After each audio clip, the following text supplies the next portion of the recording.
आज पाहूत एकदम खास्ता कचोरी जशी मार्केटला मिळते ना तशी कांद्याची कचोरी. तर मग सुरुवात करू. तर 1 कप आपल्याला मैदा घ्यायचा आहे, चवीपुरतं मीठ घालायचं, अर्धा चम्मच ओवा घालायचा, त्याच्यामध्ये थोडंसं तेल घालायचं आणि एक सॉफ्ट डो बनवून घ्यायचा, हलकासा पातळ ठेवायचा.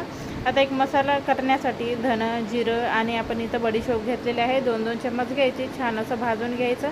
नंतर पॅनमध्ये तेल घालून घ्यायचं, त्याच्यामध्ये 3 कांदे घालायचे, 4 हिरव्या मिरच्या घालायच्या आणि जो वाटलेला मसाला आहे ना तो याच्यामध्ये घालून घ्यायचा.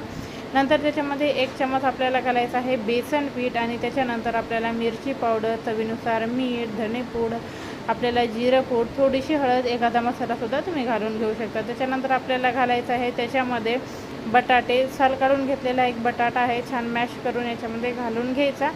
आणि नंतर आपल्याला करायचं आहे कचोरी. त्याच्यासाठी मस्त असा हा मैदा आहे तो भिजला गेलेला आहे, एकदम छान सॉफ्ट कचोऱ्या बनवून घ्यायच्या, तेल छान तापू द्यायचं आणि ह्या तळून घ्यायच्या.